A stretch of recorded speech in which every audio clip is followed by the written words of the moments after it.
Hi dears, ഇന്ന് നമുക്ക് വളരെ സ്പെഷ്യലായിട്ടുള്ള ഒരു കറിയാണ് ഉണ്ടാക്കുന്നത്. കോരിക്കൂട്ടാൻ എന്ന പേരിൽ നമ്മുടെ ഇവിടെയൊക്കെ പറയാറുണ്ട്. വളരെ ഹെൽത്തി ആയിട്ടുള്ളതും അതുപോലെ തന്നെ ട്രഡീഷണൽ ആയിട്ടുള്ള ഒരു കറിയാണിത്.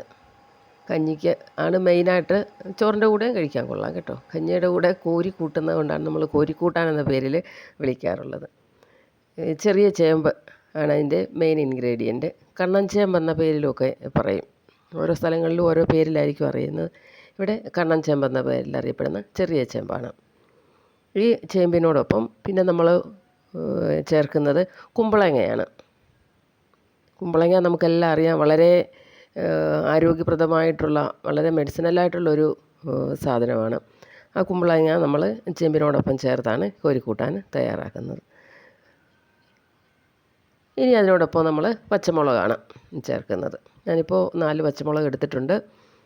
വലിയ എരിയില്ലാത്ത മുളകാണ്, അതുകൊണ്ടാണ് ഞാൻ 4 എടുത്തിരിക്കുന്നത്. നല്ല എരിവുള്ള മുളകാണെങ്കിൽ 2 എടുത്താൽ മതി കേട്ടോ. നമുക്ക് ചേമ്പിൻ്റെ തൊലിയൊക്കെ ചിരണ്ടി കളയാം. ഈ ചേമ്പിൻ്റെ തൊലി ചിരണ്ടാനായിട്ട് വളരെ എളുപ്പമാണ്. അതുപോലെ ഇത് വളരെ സോഫ്റ്റ്, വെന്ത് കഴിയുമ്പോൾ വളരെ സോഫ്റ്റാണ്. മറ്റേ വലിയ ചേമ്പുണ്ടല്ലോ, ശീമച്ചേമ്പെന്ന് പറയുന്നത്, അതിൻ്റെ അത്രയും ഹാർഡല്ല ഇത്.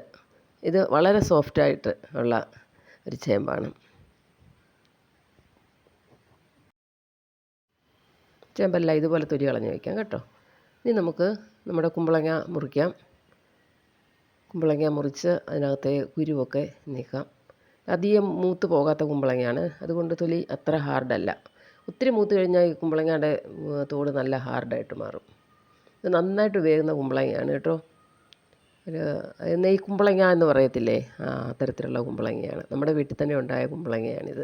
കുറേ കുമ്പളങ്ങ ഈ വർഷം ഉണ്ടായിട്ടുണ്ട്. കുമ്പളങ്ങ എല്ലാം നമുക്ക് വാഷ് ചെയ്ത് ചെറിയ പീസാക്കി മാറ്റാം. ഇതുപോലുള്ള ചെറിയ കഷ്ണങ്ങൾ, തീരെ അങ്ങ് ചെറുതല്ല, സൈസ് കണ്ട മനസ്സിലായല്ലോ. അതേ വലിപ്പത്തിലുള്ള കഷ്ണങ്ങളാക്കിയിട്ട് നമുക്ക് മുറിച്ചെടുക്കാം. പെട്ടെന്ന് വേകും കേട്ടോ. ചേമ്പും പെട്ടെന്ന് വേകുന്നതാണ്. ചേമ്പിനോടൊപ്പം തന്നെ ഈ കുമ്പളങ്ങയും വേവും. നല്ല ടേസ്റ്റാണ് ഈ കറി.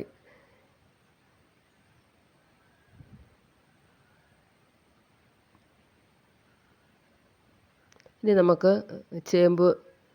വലിയ ചേമ്പ് കഷ്ണങ്ങളൊക്കെ ചെമ്പൊക്കെ ഒന്നുകൂടെ കഷ്ണങ്ങളാക്കിയിട്ടുണ്ട് കേട്ടോ. അതും കൂടെ വാഷ് ചെയ്ത് കുമ്പളങ്ങയുടെ കൂടെ ചേർക്കാം.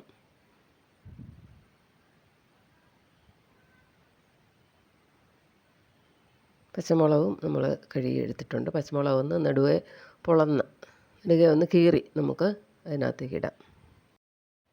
ഈ മൺചട്ടിയിലാണ് ഞാനത് കുക്ക് ചെയ്യുന്നത്. നമുക്ക് നമ്മൾ തയ്യാറാക്കി വെച്ചിരിക്കുന്ന ചേമ്പിൻ്റെ കഷ്ണങ്ങളും കുമ്പളങ്ങയുടെ കഷ്ണങ്ങളും പച്ചമുളകും കൂടെ ചട്ടിയിലേക്കിട്ട് വെള്ളം ഒഴിച്ചു.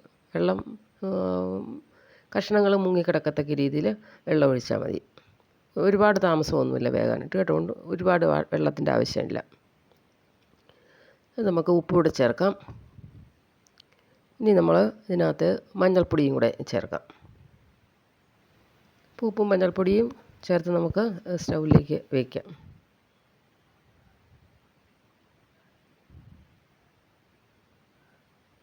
ഇനി അതവിടെ ഇരുന്ന് നമുക്കൊന്ന് അടച്ചു വയ്ക്കാം. ഒന്ന് ഇളക്കിയിട്ട് അടച്ചു വയ്ക്കാം. അതവിടെ ഇരുന്ന് വേവുന്ന സമയം കൊണ്ട് നമുക്കിതിന് വേണ്ട അരപ്പ് റെഡിയാക്കാം. മിക്സിയുടെ ജാർ എടുത്തിട്ടുണ്ട്. മിക്സി ജാറിനകത്തേക്ക് തേങ്ങ ചേർത്ത് കൊടുക്കാം. 1/2 കപ്പോളം തേങ്ങ ഇട്ടിട്ടുണ്ട്. ചുമന്നുള്ളി ഇടാം. ഇനി കുറച്ച് ജീരകവും കൂടെ ചേർത്ത് നമുക്ക് ഫൈനായിട്ട് അരച്ചെടുക്കുന്നുണ്ട് കേട്ടോ. നന്നായിട്ട് അരച്ച് ചേർക്കാം. കുറച്ച് വെള്ളം ചേർത്ത് നമുക്ക് അരച്ചെടുക്കാം. അരപ്പ് റെഡി ആയിട്ടുണ്ട്.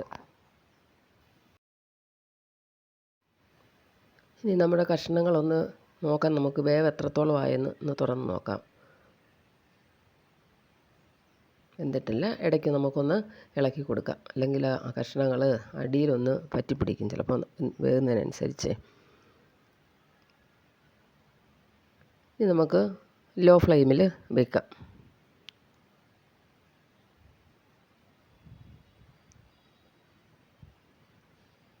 ഇപ്പോൾ ഏകദേശം വെന്തിട്ടുണ്ട് നമ്മുടെ കഷ്ണങ്ങളൊക്കെ.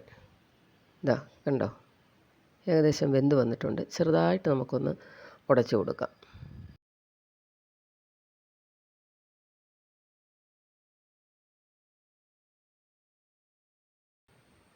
നമ്മൾ തയ്യാറാക്കി വെച്ചിരിക്കുന്ന അരപ്പ് അതിലേക്ക് ചേർക്കാം.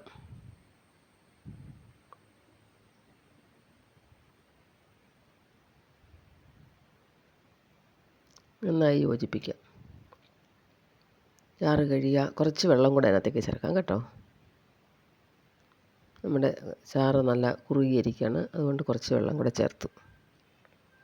ഇളക്കി യോജിപ്പിക്കാം നന്നായി. ഇനി നമ്മളിതിലേക്ക് ചേർക്കുന്നത് തൈരാണ്.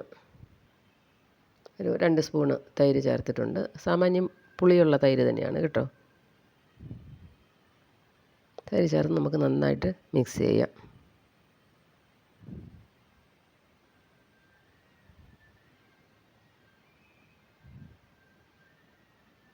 അപ്പം നമ്മുടെ കറി ഏകദേശം റെഡി ആയിട്ടുണ്ട്. ഇനി നമുക്ക് ഒരു കാര്യം കൂടെ ചെയ്യാനുള്ളൂ. അതിന് വറുത്ത് ചേർക്കണം.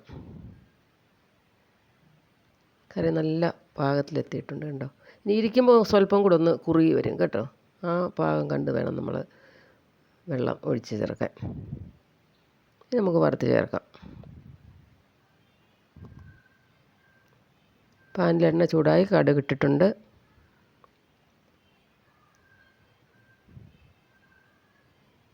ഉള്ളി ഇട്ടിട്ടുണ്ട്.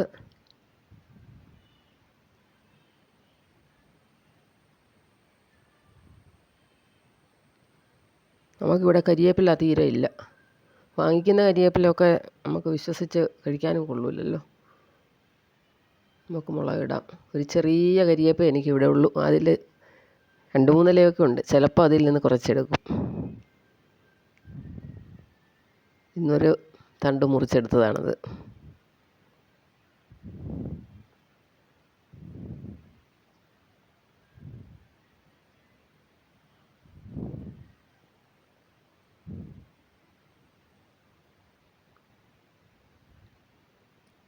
ഇനി ഇത് നമുക്ക് നമ്മുടെ കറിയിലേക്ക് ചേർത്ത് യോജിപ്പിച്ച് കഴിഞ്ഞാൽ നമ്മുടെ കറി റെഡിയായി. വളരെ സ്വാദിഷ്ടമായ കറിയാണ്. വെച്ചിട്ടില്ലാത്തവരാണെങ്കിൽ ഒന്ന് വെച്ച് നോക്കണം കേട്ടോ. കുമ്പളങ്ങ ഇല്ലാതെ വേണമെങ്കിൽ ഇത് വയ്ക്കാം കേട്ടോ. പക്ഷേ കുമ്പളങ്ങ കൂടെ ഇട്ട് കഴിയുമ്പോൾ അതിന് വേറൊരു ടേസ്റ്റാണ്.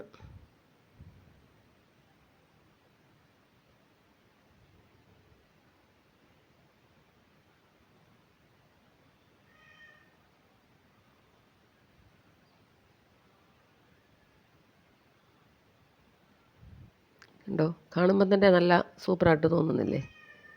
വളരെ നല്ലൊരു കറിയാണ്. അപ്പോൾ ഇതാണ് ഇന്നത്തെ കഞ്ഞിയുടെ സ്പെഷ്യൽ കോരിക്കൂട്ടാൻ. എല്ലാവർക്കും ഇഷ്ടമായെന്ന് കരുതുന്നു. എല്ലാവരും ഒന്ന് വെച്ച് നോക്കണേ. സൂപ്പർ കറിയാണ്. വീഡിയോ വായിച്ചതിന് എല്ലാവർക്കും താങ്ക്സ് കേട്ടോ. ചാനൽ ആദ്യമായിട്ട് കാണുന്നവരാണെങ്കിൽ ഒന്ന് സബ്സ്ക്രൈബ് ചെയ്യാൻ മറക്കരുതേ.